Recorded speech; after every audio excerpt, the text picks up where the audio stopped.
اعوذ باللہ من الشیطان الرجیم بسم اللہ الرحمن الرحیم۔ آپ نے دیکھا آپ کے سامنے جو نماز میں ہم کیا پڑھتے ہیں کہ عنوان پہ پہلا جو میں نے بیان کیا وہ یہ تھا کہ ہم نے اللہ اکبر سے لے کر سورہ فاتحہ تک پڑھا کہ ہم کیا کرتے ہیں، نماز میں پڑھتے کیا ہیں۔ یہ خیال رکھیے کہ ہم نماز میں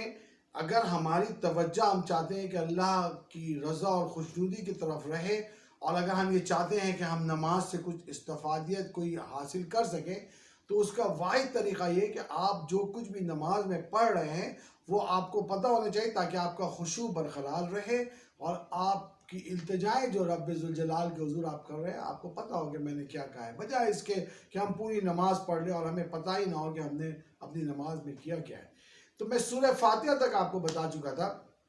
اب یہ سورہ فاتحہ کے بعد کیا ہے، سیکنڈ اسٹیپ ہے کہ سورہ فاتحہ تک میں نے بتایا کہ سورہ فاتحہ تک ہم کیا کرتے ہیں۔ اب کیا کریں گے، اب ہم قرأت کریں گے۔ قرأت کا مقصد یہ ہے کہ قرآن سے الف لام میم سے لے کر سورہ ناس تک کسی بھی جگہ سے ہم کچھ بھی قرآن سے پڑھیں گے اور پھر اس کے بعد قرأت کریں گے، اور اس کے بعد یعنی کہ اللہ نے جو پیغام ہمیں دیا ہے، جو میسج اللہ کی طرف سے ہے، جو احکامات اللہ کی طرف سے ہے، وہ کسی بھی ایک حکم کو میں نماز کی حالت میں اللہ کے حضور کوٹ کروں گا۔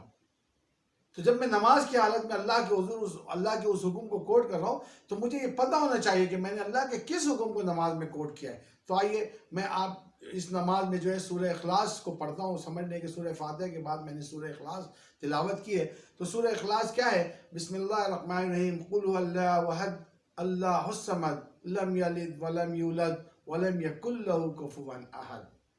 اب ہم نے نماز میں فرمایا،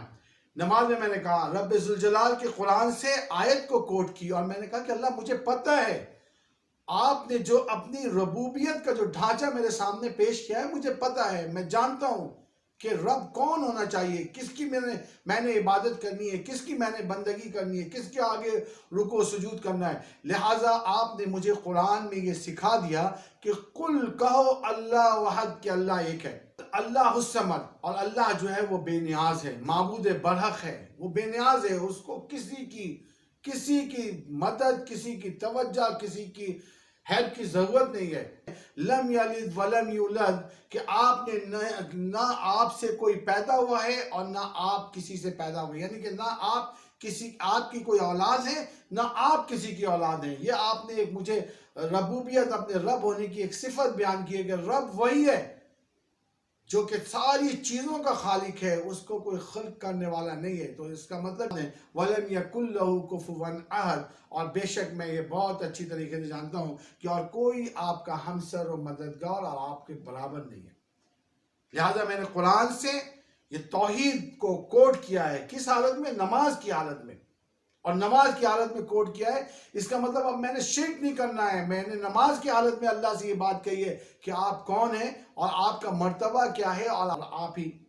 تو میں اگر ایک مرتبہ پھر ریپیٹ کر دوں، قل اللہ احد، کہو کہ اللہ ایک ہے، اللہ الصمد، اللہ بے نیاز ہے، لم یلد ولم یولد، نہ اس کا کوئی باپ ہے نہ وہ کسی کی اولاد ہے، ولم یکن لہ کفوا احد، اس کا کوئی ہمسر، کوئی ساتھی، کوئی مددگار، کوئی اس کے ساتھ چلنے والا، اس کے کام میں دخل دینے والا نہیں ہے۔ میں نے سورہ فاتحہ پڑھی اور اس کے بعد یعنی دعا مانگی، اور دعا کے بعد میں نے اللہ کے حضور یہ بیان کیا کہ میں آپ کے اس پیغام کو سمجھ گیا اور بہت اچھی طریقے سے آپ کے اس پیغام کو جانتا ہوں۔ لہٰذا یہاں پہ اس بات کا جب میں نے اقرار کر لیا، اب کیا ہے کہ اب میں دیکھیں، اور آپ کو اس بات کا بھی خیال رکھنا ہے کہ جو اسٹیپ ہمارے چل رہے ہیں اس اسٹیپ میں اتنا ہی اعتماد، جس اسٹیپ میں جتنے اعتماد کی ضرورت ہے اتنا اعتماد ہونا چاہیے، جتنے طاقت، جتنے شعور کی ضرورت ہے اتنا شعور ہونا چاہیے۔ جب میں سورہ اخلاص پڑھ رہا ہوں تو میرے اس بیان میں، میرے اس الفاظ میں، میری اس ادائیگی میں پورا کانفیڈنٹ ہونا چاہیے کہ واقعی اللہ ایک ہے۔ اب میں نماز پڑھ چکا، سورہ فاتحہ پڑھ چکا ہوں، قرأت کر چکا ہوں، اور اب میں رکوع میں جا رہا ہوں اور میں کہہ رہا ہوں اللہ اکبر، اللہ بہت بڑا ہے۔ اب میں جا رہا ہوں سجدہ تعظیمی جو پہلے لوگ کرتے تھے اللہ کے حضور، سجدہ تو نہیں کر رہا ہوں لیکن رکوع کر رہا ہوں، ایک سجدہ تعظیمی کی شکل ہے، اللہ کے حضور جھک رہا ہوں، اور پھر دیکھیے وہاں پہ میں تسبیح پڑھ رہا ہوں اور اللہ سے کہہ رہا ہوں سبحان ربی العظیم، سبحان ربی العظیم، سبحان ربی العظیم، پاک ہے میرا پروردگار عظمت والا، پاک ہے میرا پروردگار عظمت والا۔ یہ تو منیمم ہم لوگوں نے کر لیا ہے نا، جو ہمیں سکھا دیا گیا، یہ منیمم ہے کہ 3 مرتبہ جو ہے سبحان ربی العظیم اور 3 مرتبہ سبحان ربی الاعلیٰ کہنا ہے، یہ تو منیمم ہے۔ آپ جتنی چاہیں اللہ کی حمد و ثنا رکوع اور سجود میں کر سکتے ہیں۔ امام جو ہے وہ کہتا ہے سمی اللہ لمن حمدہ، سمی اللہ لمن حمدہ۔ تو امام کیا کہہ رہا ہے؟ امام کہہ رہا ہے اللہ تعالیٰ نے اس بندے کی بات سن لی جس کی اس نے تعریف کی ہے، یعنی وہ بندہ جو اللہ کی تعریف کر رہا تھا اللہ نے اس کو سن لیا ہے۔ اور آپ بہت اچھی طریقے سے جانتے ہیں محترم خواتین اور حضرات اور سامعین، بالخصوص نوجوان، کہ اللہ مجھے اور آپ کو عبادت میں لگا کر خود بے فکر نہیں ہے، وہ میری طرف متوجہ ہے، کہہ رہا ہے کہ اے نبی صلی اللہ علیہ وسلم ان سے کہہ دیجئے، سورہ بقرہ، اے نبی صلی اللہ علیہ وسلم ان سے کہہ دیجئے، یہ میرے متعلق پوچھتے ہیں تو ان سے کہیے کہ میں ان کی شہرک سے زیادہ قریب ہوں، اور جب پکارنے والا مجھے پکارتا ہے تو میں اس کی پکار کو سنتا بھی ہوں اور جواب بھی دیتا ہوں۔ دیکھیں ایسا ہی ہے، آپ جب رکوع کے بعد اٹھ رہے ہیں سبحان ربی العظیم کہہ کر اٹھ رہے ہیں تو آپ میں پورا اعتماد اور یقین ہونا چاہیے کہ میں جس رب کے حضور رکوع کر رہا تھا اور جس رب کی میں حمد و ثنا بیان کر رہا تھا وہ رب مسلسل میری طرف متوجہ تھا، اور آپ یہی الفاظ کہہ کر کھڑے ہو رہے ہیں کہ سن لیا میرے رب نے جس کی حمد و ثنا کی گئی ہے،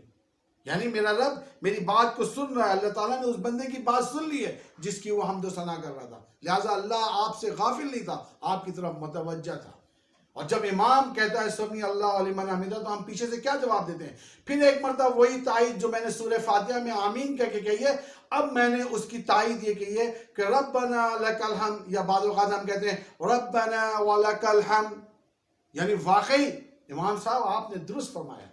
آپ بالکل صحیح کہہ رہے ہیں، واقعی ایسے ہی رب کی حمد و ثنا ہے جو میری طرف متوجہ ہے، جو مجھے عبادت میں لگا کر خود کسی اور کام میں نہیں بلکہ وہ میری طرف دیکھ رہا ہے اور میری طرف متوجہ اور میری بات کو سن رہا ہے۔ تو آپ کو پورے اعتماد کے ساتھ رکوع سے کھڑے ہونا چاہیے، چونکہ آپ کو اس بات کا پورا یقین ہونا چاہیے کہ جس کی آپ حمد و ثنا کر رہے تھے اس نے آپ کی حمد و ثنا سنی ہے،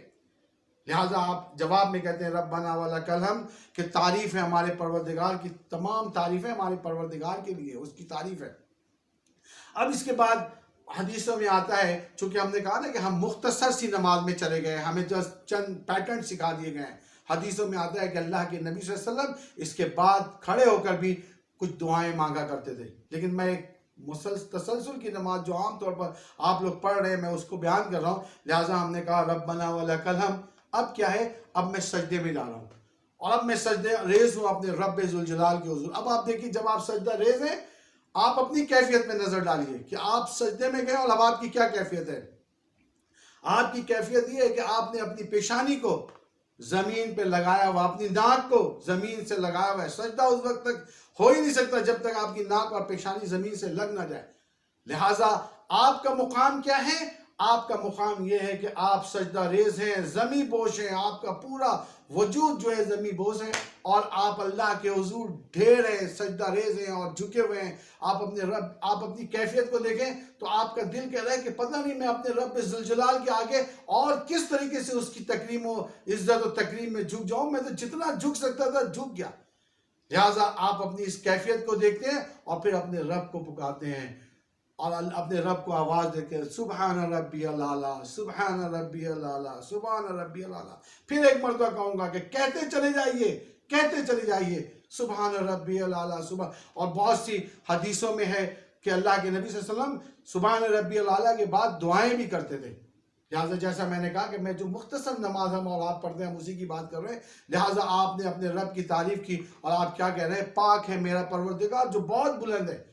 پاک ہے میرا پروردگار جو بلند ہے۔ اور بلندی کو کیسے موازنہ کر رہے ہیں؟ کہہ رہے ہیں بار اللہ دیکھ میں تو تیرے حضور سجدہ ریز ہوں، میری پیشانی زمین بوس ہے، میری ناک جو ہے وہ زمین پہ لکیر لگا رہی ہے، میں تو زمین پہ بچ گیا ہوں، میرا تو مقام تیرے مقابلے میں یہ ہے کہ